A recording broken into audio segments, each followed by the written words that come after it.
Саламатсыздарбы, көрүүчүлөр?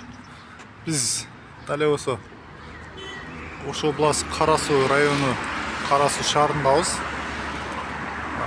Бул жер Кара Суу районунун аким башкармалыгы. Снос бүт эле жер снос жазылып кетти. Буга модага да айланып кетти окшойт, снос деген жазып. Бирок акимияттын бул заборлору, решеткалары качан алынат? Буга ким снос деп жазып кетет? Бул дагы бизге өтө кызык. Өтө узун, өтө кеңири чыккан булар дагы. Негизи буларга мамлекеттик ишканаларга өзү мындай решетканын деле кереги жок болуп чыгар. Алып койсо жакшы болмок. Мына дагы снос 4 метр.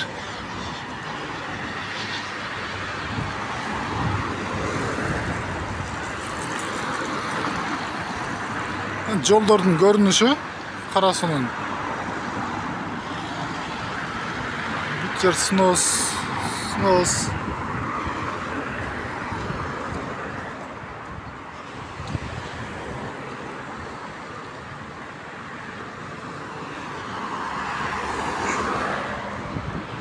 Негизинен Кыргызстан Республикасы боюнча эң халкы көп шаар десек болот, же район десек болот. Бул Кара Суу району. Нарын областы, Талас областынын калкын кошсо дагы жетпейт Кара Суунун калкына. Анткени Кара Суу районунда 1,5 миллионго жакын эл жашайт. Ошого байланыштуу эл өтө көп Кара Сууда. Дагы Өзбекстандан киришет. Өзбекстандан кирип, Кыргызстанга кирип иштеп, бул жакта кыйла жүрүп, кайра чыгып кетишет. Снос. Бирок жазылуу бойдон турат. Эч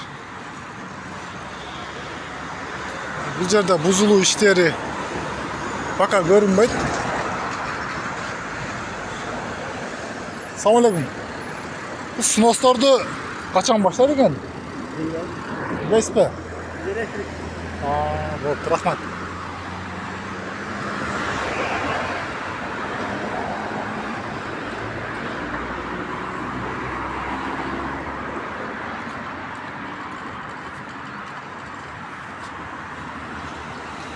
Жол өтө тар өзүчө. Жолду тарлыгы жетпеген мынантип машиналарды коюп коет. Мынантип кычыктарда жүрөт машиналар. Элди бирөө келип кыйнабайт да, эл өзүн кыйнайт экен ушинтипчи. Болбосо ичкериге кире турган жолдор бар экен. Четирээк токтото турган место бар экен.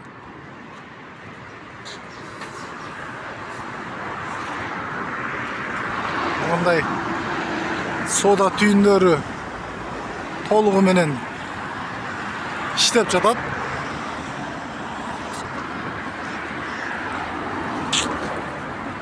Бүт жерлер снос. Негизинен биринчи өзү Ош областы эмес, ошо Кара Суу районунун ушундай сносторду баштаса жакшы болмок. Анткени бүгүн бул жерде пробка ончо жоктой. Башка маалдарда экинчи же үчүнчү күндөрү же жума күндөрү бул жерде машиналар кадимкидей токтоп калат. Пробка өтө күчтүү бир балга жетет бул жерде. Мына булар дагы өчүргөнгө аракет кылышыптыр.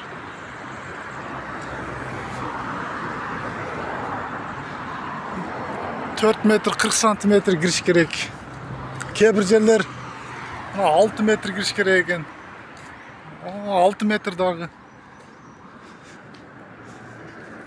Булар бирок Кыргызча айтканда атам замандагы үйлөр да. Атабыздын атасынан дагы мурунку үйлөр. Ошо маалда салынган булардын документтери дагы ошого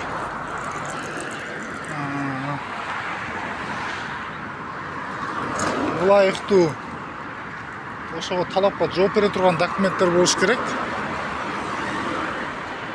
Ассаламу алейкум. Сноз качан башталат экен бу жакта? Келгисизби? Haydi.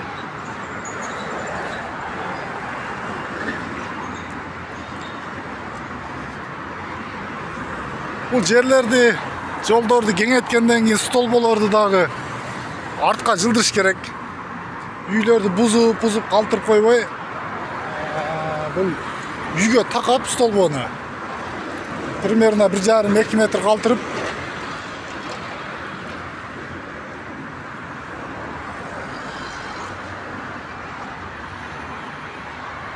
метр.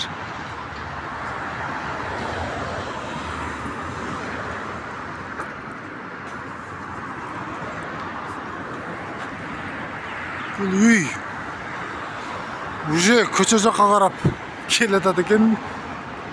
Кичине бир 5 жыл 10 жыл туруп турса, бул мына көчөнүн ортосуна забор куруп алса керек эле.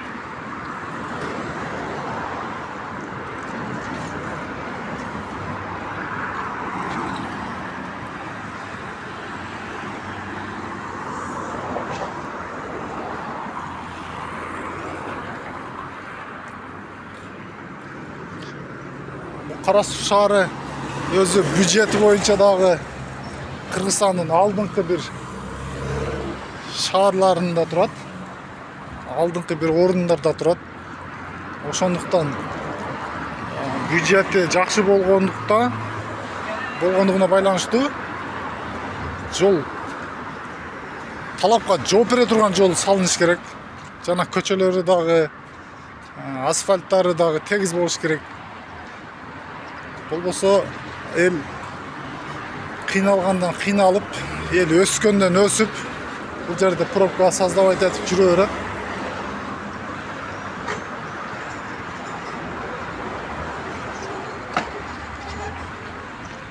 Соода түйүндөрү толугу иштеп атат. Аман болуңуздар. Биз Кара Суу районунда болдук. Чоң рахмат. Колдоо иретинде подписка, лайк, комментарий жазып коебуз.